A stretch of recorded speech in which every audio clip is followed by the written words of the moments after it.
یہ کہانی ہے مریم کی، کراچی کی ایک عام سی لڑکی، خواب دیکھنے والی، محنتی اور تھوڑی تنہا۔ اس نے حال ہی میں ایک نیا فلیٹ کرائے پر لیا تھا جو شہر کے بیچوں بیچ واقع تھا، ایک پرانی بلڈنگ میں جس کی دیواروں پر نمی کے داغ تھے اور سیڑھیاں چڑھتے وقت لگتا تھا جیسے کوئی پیچھے چل رہا ہو۔ پہلے دن سب ٹھیک لگا، فلیٹ صاف، ہوادار اور رات کو بالکنی سے پورا شہر جگمگاتا دکھائی دیتا تھا۔ لیکن تیسرے ہی دن کچھ عجیب ہونا شروع ہو گیا۔ رات کو جب وہ لائٹ بند کرتی تو کمرے میں ہلکی سی آوازوں کی، جیسے کوئی آپس میں بات کر رہا ہو، اس طرح کی آواز سنائی دیتی۔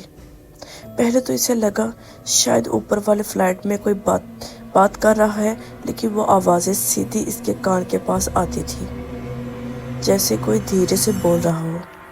اگلی صبح سب کچھ نارمل تھا، مگر دل میں عجیب خوف بیٹھ گیا۔ دفتر گئی تو بس خاموشی ہی۔ رات کو واپس آئی تو دیکھا کھڑکی بند تھی، مگر پردہ خود بخود ہل رہا تھا۔ ہوا بالکل بند تھی۔ اس نے جلدی سے کھڑکی بند کی اور فون کا کیمرہ آن کر کے میز پر رکھ دیا۔ سوچ لیا کہ اگر کچھ ہوا تو سب ریکارڈ ہو جائے گا۔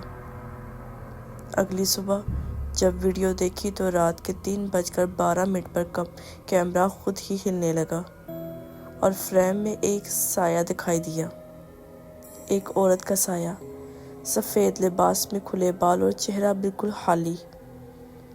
پھر کیمرے سے ایک بھاری سی آواز آئی، مجھے میرا کمرہ واپس چاہیے۔ مریم کے ہاتھ کانپنے لگے۔ وہ فلیٹ چھوڑنے ہی والی تھی، مگر تجسس نے روک لیا۔ اس نے بلڈنگ کے پرانے چوکیدار سے پوچھا، چاچا، اس فلیٹ میں پہلے کون رہتا تھا؟ چوکیدار نے ایک پل کے لیے اسے دیکھا، پھر دھیرے سے بولا، بی بی، 3 سال پہلے یہاں ایک لڑکی رہتی تھی، تنہا۔ اس نے بالکنی سے چھلانگ لگا کر اپنی جان دے دی تھی۔ تب سے یہ فلیٹ خالی تھا، کوئی ٹکتا ہی نہیں۔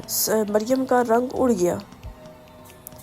رات کو وہ سونے گئی تو تکیے کے نیچے کچھ سخت سا محسوس ہوا۔ جب ہاتھ ڈال کر دیکھا تو ایک پرانی تصویر تھی۔ تصویر میں وہی فلیٹ، وہی بالکنی اور ایک لڑکی جو مریم سے بالکل ملتی جلتی تھی۔ تصویر کے پیچھے ہون سے لکھا تھا، میں واپس آ گئی ہوں۔ مریم کے جسم سے پسینہ بہنے لگا۔ اچانک لائٹ بند ہو گئی، پورا کمرہ اندھیرے میں ڈوب گیا۔ پھر کھڑکی خود بخود کھلی اور وہی عورت بالکنی میں کھڑی تھی۔ تم نے میرا کمرہ لے لیا، اب تمہیں میری طرح ہی رہنا ہوگا، مریم چلائی۔ دروازے کی طرف بھاگی، مگر دروازہ بند تھا۔ اس نے موبائل اٹھایا، مگر سکرین پر صرف ایک ہی تصویر تھی، اس کی اپنی لاش۔ اگلے دن فلیٹ دوبارہ خالی تھا۔ لوگوں نے مریم کے گھر والوں سے رابطہ کیا، مگر مریم کا کچھ پتہ نہ چلا۔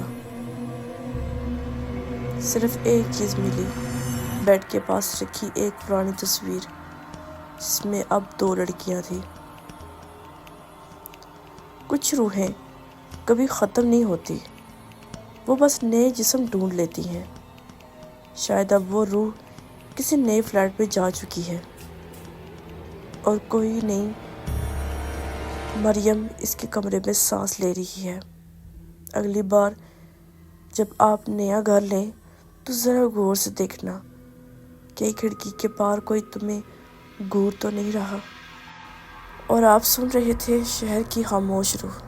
اگلی کہانی تک چراغ جلائے رکھنا۔ انشاءاللہ میں آپ کے لیے ایسی ہی زبردست ہارر سٹوری کے ساتھ دوبارہ حاضر ہوں گی۔ اپنی ڈھیر ساری دعاؤں مجھے یاد رکھیے گا، اور ہاں، جانے سے پہلے میرے چینل کو سبسکرائب لازمی کیجیے گا۔ اللہ حافظ۔